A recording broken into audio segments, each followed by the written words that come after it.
anti-terror fight.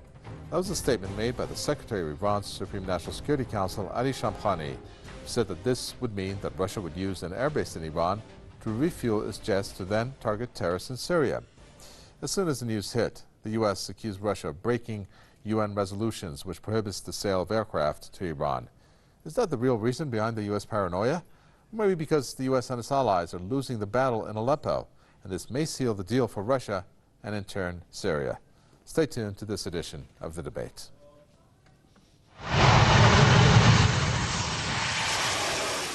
Russian warplanes are taking off from an airbase in Iran. These jets are on their way to bomb terrorist positions in Syria. Russian military officials say over 150 terrorists have been killed in the conflict-ravaged Arab country over the past 2 days.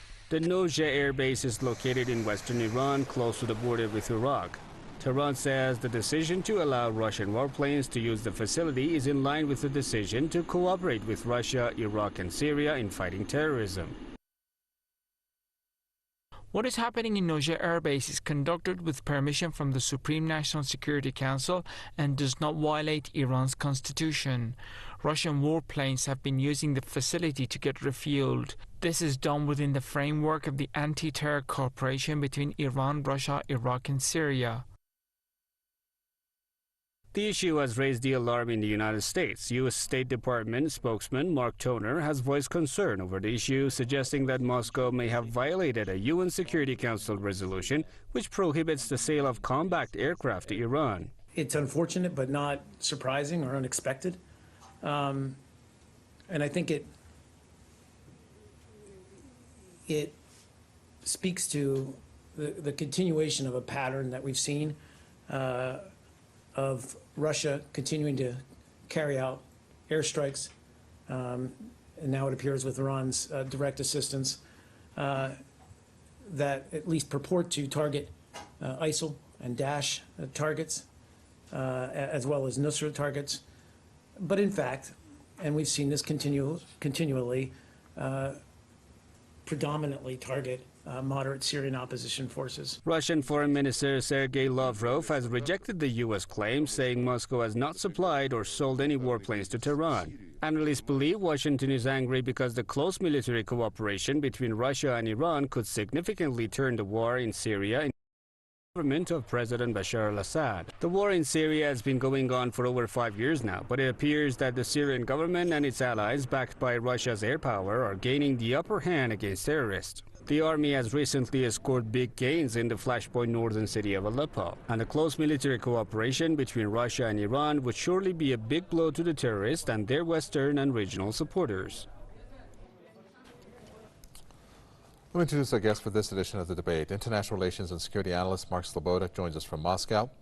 We have U.S. Foreign Policy and National Security Analyst Lawrence Korb, who joins us from Washington. Gentlemen, welcome. Lawrence Korb, let me first start with you.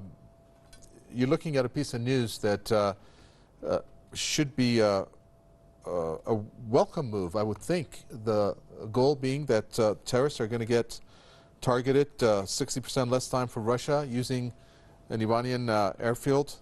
And at this point, we're looking at 150 terrorists who have been killed. Sounds like a win-win situation all around. Why isn't it being received that way, in particular by the U.S.? Well, just as it have ever since the Russians first got involved, they're not fighting ISIS. If they were concerned about ISIS, they wouldn't be bombing in the region of Aleppo, where the Human Rights Watch says they've killed an awful lot of innocent civilians, they've hit homes and they've hit hospitals. They would be going to Raqqa, which is where the ISIS is. Just like you got to take Mosul in Iraq, you're going to have to take Raqqa in Syria. They're claiming that they're going against ISIS, but really they're going against the peaceful in Syria who rose up peacefully 5 years ago and only took up arms after Assad barrel bombed them and used chemical weapons. So that's what their main goal is. They're claiming that they're going after ISIS, but it's really to prop up Assad, and that's what's frustrating the United States and the 60 other countries that are in the U.S. coalition. Mark Sleboda, go ahead. Okay, well, that's just absolutely ridiculous. The uprising in Syria is entirely of a sectarian nature.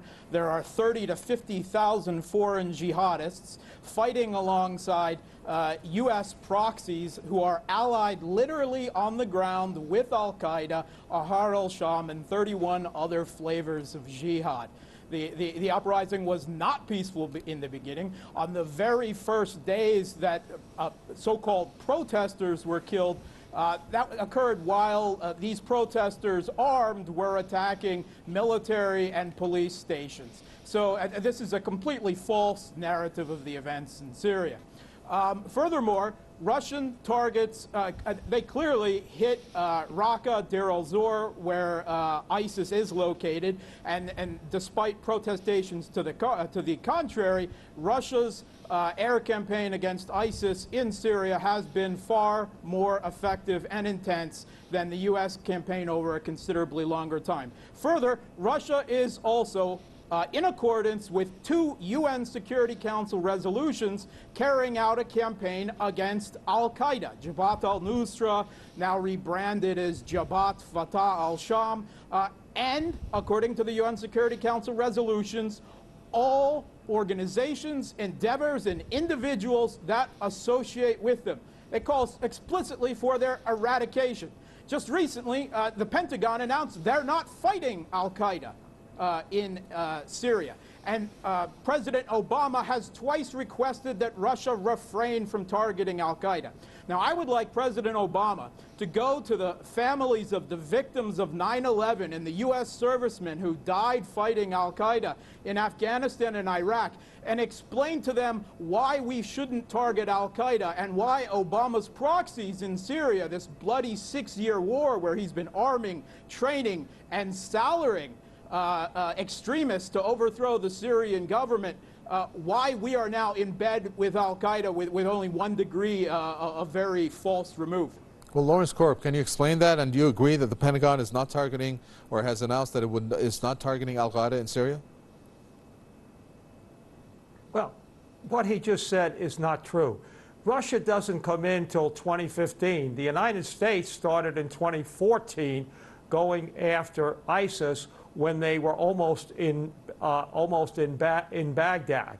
And we did bomb the Khorasan component. You're confusing Iraq and Syria, I think.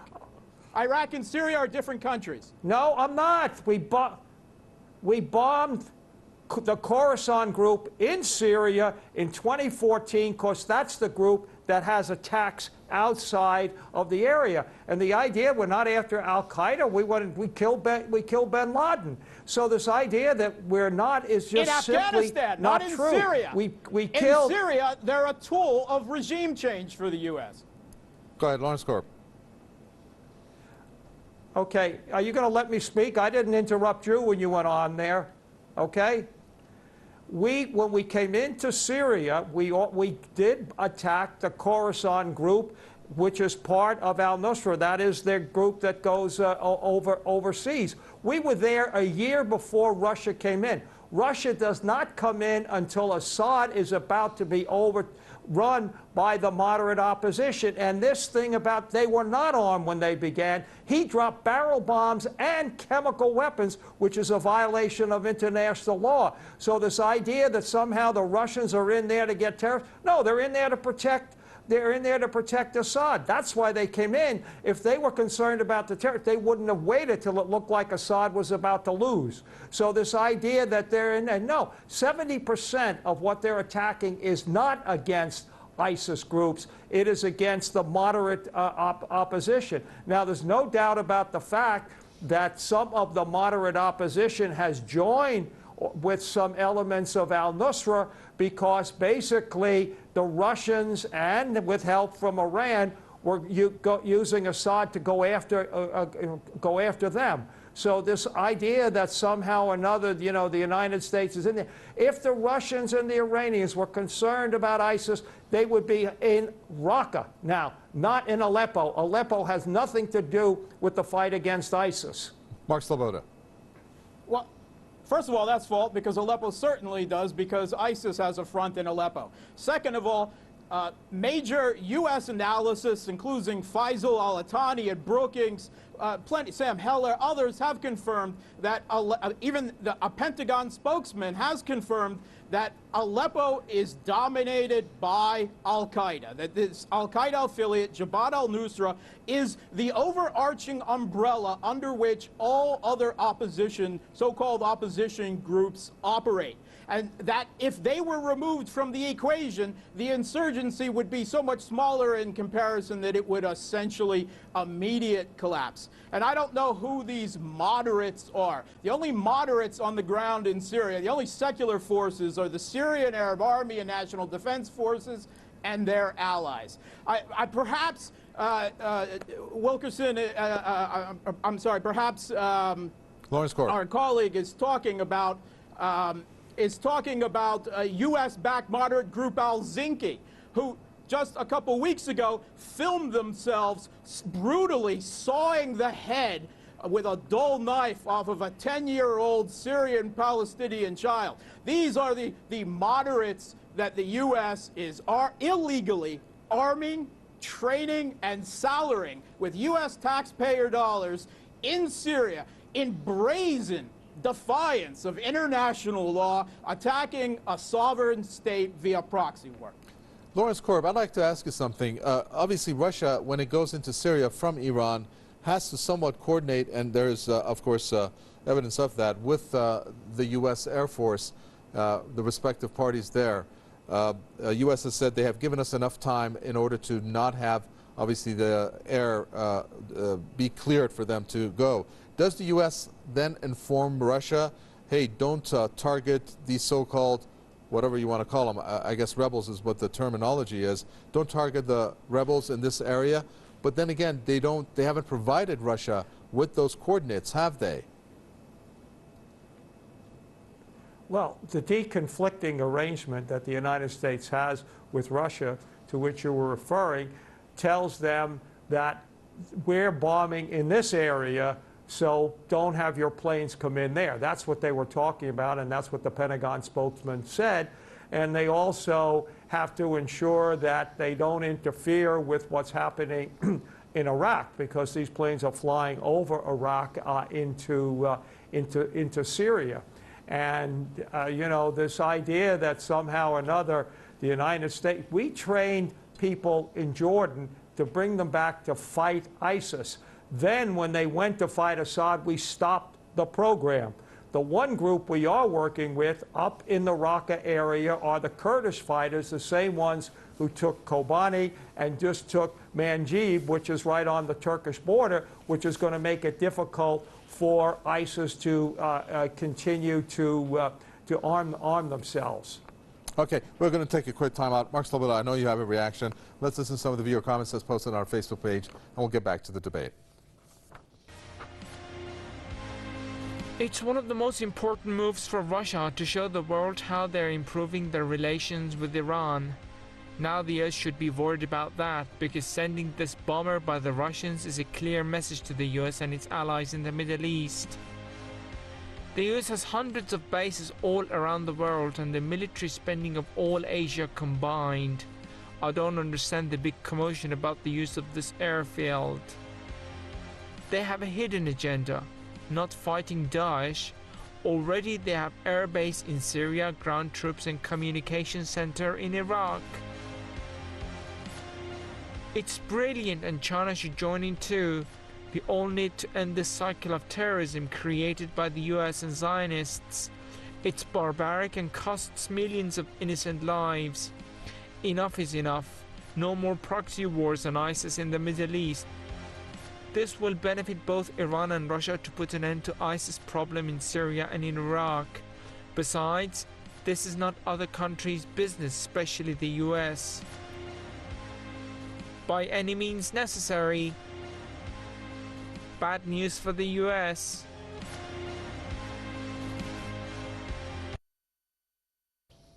Some of the viewer comments there. Okay, Mark Sleboda, I believe you had some reactions to what Lawrence Korb there said before the break. Yeah, I'm sorry to say that Lawrence Korb, a fellow U.S. Navy vet, is either extremely ignorant of the situation in Syria or is flat out lying for what I can only imagine is propaganda reasons. And I think that Press TV's audience is more sophisticated than that. Washington Post, over a year and a half ago, reported that the CIA had illegally armed, trained, and salaried over 10,000 militants in Jordan into Syria for the express purposes of regime change. And U.S. proxies in Syria were allied with ISIS up until 2014. In the middle of 2014, there was still a treaty between Free Syrian Army factions supported by the U.S. and ISIS. So they were before ISIS, before they were against them, just like they're with al-Qaeda now. Now, there are some very specific advantages of Russia basing their bombers out of Iran to carry out anti-terrorist and jihadist operations in Syria. This is principally because Turkey still doesn't allow use of their airspace for the Russian Air Force. This will cut the travel time down by almost 3 times. It will shorten the distance from some 2,100 kilometers to 700 kilometers. It will also allow them to carry 3 times the payload. They are transiting across Iraqi airspace, which I know is the news flash to U.S. neocons, but Iraqi is a sovereign government and has given the Russian Air Force permission to fly over its airspace. Likewise, the sovereign UN-recognized government of Syria has given Russia permission to fly over that airspace. And it must be noted that any idea that the U.S. so-called coalition with Saudi Arabia and other Wahhabi dictators that is essentially claiming control over the airspace of eastern Syria, this is completely illegal. It's completely a violation of Syria's airspace and of their sovereignty. So that's essentially the same as Russia saying it protects U.S. aircraft in Syria by not shooting them down out of the sky with the S-400 system for violating Syria's airspace. Something that happened when a Russian airplane, however briefly or not, was shot down by a NATO member Turkey over the border. One of the big reasons for the improvement of time and efficiency with these bombers is that the Russian military sources have warned that part of these al-Qaeda and al-Qaeda allied rebels around Aleppo have been evading Russian bombers based out of Russia because of the long flight times far too often for this to be simple coincidence, i.e. that they are getting satellite info from someone that allows them to evade Russian bombers. By basing them out of Iran, this will cut the flight and the ability of the terrorists occupying eastern Aleppo to evade Russian attacks. Lawrence Korb, if this is going to prove to be very successful, using Iran's airbase and then going into Syria, what are the chances that the U.S. and its coalition, obviously for not liking the success rate, might react? Would they? Well, there's no doubt about the fact that rather than 1,200 miles, they're only going to have to fly 400 miles. They're going to be more militarily effective. The real question is the one I raised in the beginning is, are we going to get rid of ISIS or are we going to try to save Assad? Because you got to remember, I thought it's interesting. I wish that President Obama had heard what my colleague is saying, because those are necessary. Go ahead, Lawrence Korb. Okay, as I said, I don't interrupt you, and I would appreciate you not interrupting me. President Obama would be very happy because he's been criticized for not doing what you basically have accused him of. In fact, today's Washington Post criticized him for not doing more to get involved in the Syrian civil war. He has not done it. He's been criticized by his political opponents. He only came back in 2014 when it looked like the Yazidis on Mount Sinjar were going to be killed, and then you realize that in order to save them and to protect Iraq, which, by the way, Iran is working with us there, that you had to prevent or go after the stronghold of ISIS, which was in Syria. And we've made some gains up in the northern part in Kobani. I think we're moving on Raqqa. If we cut the line between Raqqa and Mosul, it's over for ISIS. That's why I think that's where you got to put your emphasis. Okay, we're running out of time. I'd like to have you, Mark Sleboda, tell us, given the fact that this is going to have its advantages, do you think that one of the areas is going to be Aleppo, where we're going to see perhaps the first major success coming out of the use of Iran's air base going into Syria for the Russians? Yeah, I think we're going to see some short, immediate benefits from this, particularly around Aleppo, where this al-Qaeda-dominated Jaish al-Fatah Islamic Army of Conquest is in control of, it invaded and took over East Aleppo several years ago. I think we're definitely going to see some progress there. Although they're heavily entrenched, and it may take some time before East Aleppo is fully liberated. But I think a big picture, what this also indicates, which has got U.S. neocons scared and frothing at the mouth, is greater military and geopolitical cooperation between Russia and Iran, which is a direct consequence of U.S. and Saudi regime change operations destabilizing the region, first in Iraq, then in Libya, now in Syria, and with the U.S.-backed Saudi invasion of Yemen as well. The U.S. has done a lot to push these two together, and I think we should actually be glad of this and think that it will help restore some stability to the region against the chaos of U.S. regime change operations. Very well. Thank you for that. We're going to end it there. International Relations and Security Analyst Mark Sleboda talking to us from Moscow. And thank you, Lawrence Korb, U.S. Foreign Policy and National Security Analyst, spoke to us from Washington. Thanks so much for tuning in to another edition of The Debate. From Mikhail Tabwa and the entire team in the capital, Tehran. Goodbye.